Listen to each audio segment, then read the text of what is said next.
muze mbere kugira umugore ngiye kubigisha umukino mushasha mugeze mubona n'umunsi n'umwe so ndagira ngo munzenguruke mbabwire ibyaho bari gukora setting zawo then mujye mubereka aho muzajya hose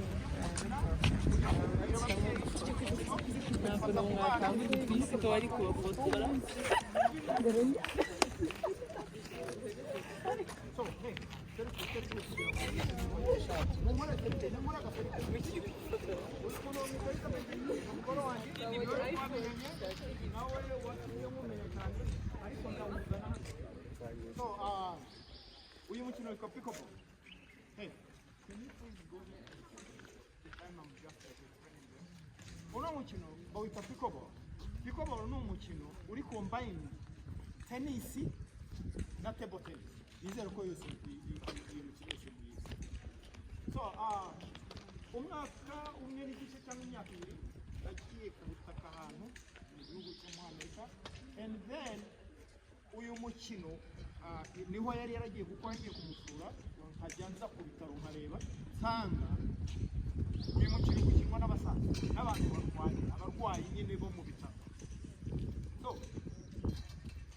nsanzwe usuzugura ndavuga ati rwanda bro kumugana physical fit ndavuga ni ntabwo nakiye muri waba abasaza n'ababa ko navuga ndi ngiye mfite ingufu ntabwo noneho ashizemo iminsi 5 ndavuga ni let me try ndawugerageza mugerageje byarantangaje umusaza w'imyaka 75 yatsinze antsinze ndavuga ndi byaye byose yatsinze kuko ntari ndisobanukirwa agenda yihorera ariko ejo ndavuga none ndamutse garutse arongera arantsinze ndagiye mbabwira ko umusaza yatsinze amezi namaze no kumenya iki none ariko ikintu cyaje mu mutwe narabuza nti hari umukino umuntu mukuru yakina katsinda ngewe niyemeraga ngo mfite ingufu namutsinda so nicyo cyatumye mbona ko uyu mukino ukoresha mu mutwe cyane kurusha uko ukoresha umubiri so ndatekereza navuga nti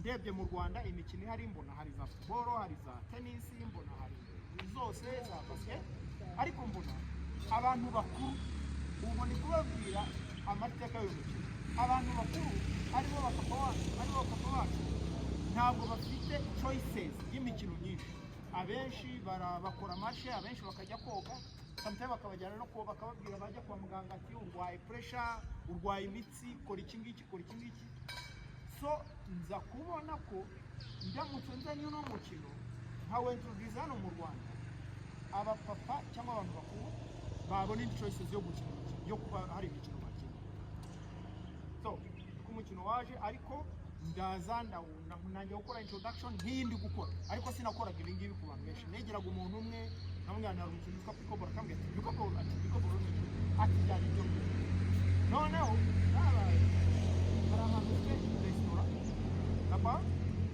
kuko hari umwanya ndavuga ati reka jewe ariko kubw'amahirwe yanjye wa mukino nasize hahandi muri Amerika wavuye ku bantu bakuru watatswe n'urubyiruko none impamvu byabaye gutyo ni icyerekezo cyanjye cya mbere usibye no kuba narubonye ukimwe n'umuntu mukuru nkabona choices z'imikino ni nkeya harimo benefits uyu mukino kuwiga bigusaba iminsi 2 uri mwe ndabizi ko muri hari abantu batarakina na pickleball na ping-pong batarafata na tennis ya racket ya tennis nitugusetinga tukashira ndibuze guhamagara abantu batigeze bikira n'umukino umwe ndawo gusobanurira mu minota 5 urabuke mu mikino physically nta mukino n'umwe uko nabibona kuko nanjye nkora sport nta mukino ushobora kwiga ngo ukine mu minsi so nibwo twakomeje gukora awareness ari nayo ndimo so nkomeza gukora research mbona no mukino hari n'ikintu ufasha ku bwonko bw'umuntu ufasha hari igice cyitwa cerebral muragiga cyangwa se muba muri kuri telefone kuri za telefone kuri za TikTok kuri za Facebook za Messenger so muzajya mwandikemo ngo cerebral so muyisome mukore research mumenye ibyo ari byo hari icyo bizabafasha mu myigire mu bumenyi so rero kuri uyu mukino iyo ukina cyane utuma ako gace ko mu bwonko kitwa cerebellum kazamuka cyane kakaba kanini. Uru kugira ngo mbasobanure mu byumve ni ukuvuga ngo umubiri wacu muri ko dukora siporo kugira ngo ube fit, right? Ariko buriya n'ubwonko bukeneye siporo. Siporo ubwonko bukeneye rero nta nubwo harimo ibyo kurya cyane akenshi. Ikintu kizamura iyo cerebellum cyangwa ako gace k'ubwonko ni ibintu bike cyane. Mu byo nakoze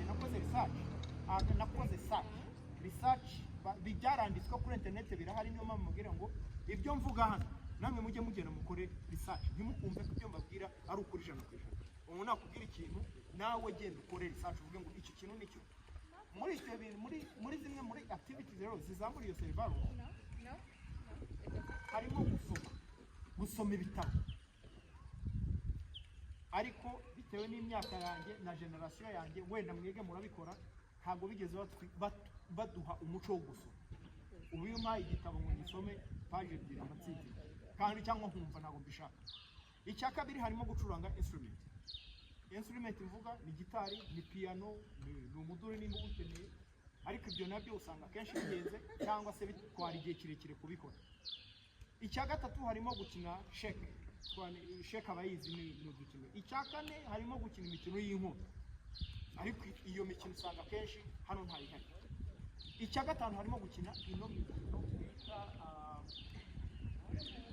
eye hand coordination game. Iyo harimo tennis, harimo table tennis, harimo basket, harimo za bya biri bakubita gutya n'ibiki, harimo na golf yindi bakubita abahindi no hano mu Rwanda turi cricket na cricket. Ariko iyo mikino impamvu mbabwiye ngiye hakabamo na pickleball ari wo mukino, ariko impamvu ngaruka kuri uyu mukino nuko ari wo woroshye cyane kuwiga kurusha iyo ngiyo. Kuko ugiye nko muri tennis cyangwa kuri pickleball kugira ngo ugere ku rugero ubu ugezeho ku minsi y'urukino bigusaba almost 6 months. Kandi murabizi abantu twabaye abanebwe, ntabwo dushaka gukora ibintu biri physical. Internet yatugize abantu, so ntabwo uyu mukino tuwuzanye tukawutugiza mu bana bakuru, mu bantu bato wakina. So uyu mukino rero uyu mukino ngiye gukina n'uriya gato, noneho hajya haza abantu 4 cyangwa se mukuru umurongo, ushobora gukora umurongo imirongo 2 hano n'indi mirongo 2 hano, noneho tukajya hariya tukaberekera mu gakino, tukabereka uko mukino, sibyo? Mwabyumvishe? Hari n'umwe ufite ikibazo muri mwe, ufite ikibazo nambaza ikibazo gihari. Uyu mukino reka mubwire bitewe n'usobanuro. Hari igihe umunyeshuri aba atumvisha, ariko nzi ko ibyo navuze byose birasobanura. Icyo numva mudashobora kuba mwumvishe ni akantu bita cerebellum. Mbabarira n'ujya gufata telefone cyangwa ugiye kuri internet uhite urya kuri cerebellum, uzanshimira nyuma. Okay. Let me introduce.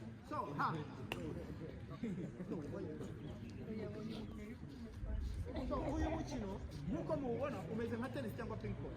Iyi niyo bita paddle, bawukinisha aka kantu kitwa paddle, agapira kayo ni aka ngaka, urabona ko gatandukanye na ka kandi ka tennis cyangwa ka table tennis. So ni aga plastic. Iyi niyo nete yayo. Ubundi ikibuga cy'uyu mukino ni gito cyane ugereranyije n'ikibuga cya tennis. Ikibuga cya tennis kijyamo ibibuga bine, nuko hadashushanyije, ariko si cyo cyane ngombwa. Ni ukuvuga ngo ni nkaho ari table tennis ariko uri hasi ku butaka, niryo tandukanye. So murebe yo kuvuga ngo urareka umupira ukidunga ukawureza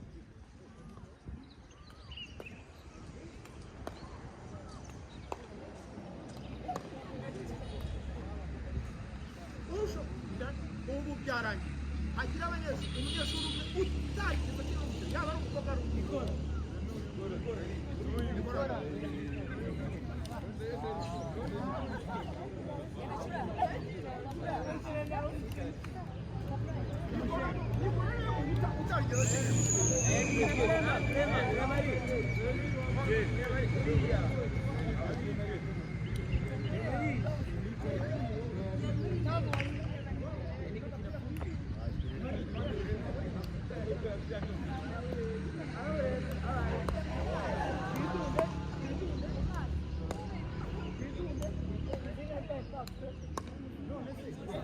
n'umuntu mwari utarigeze akina n'ikintu akina n'umukino ura bimeze gutya. So mwese rero ujye ku murongo hano dukore ka demonstration gato.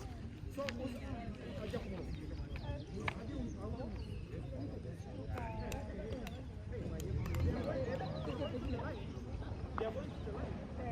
batatu bazi.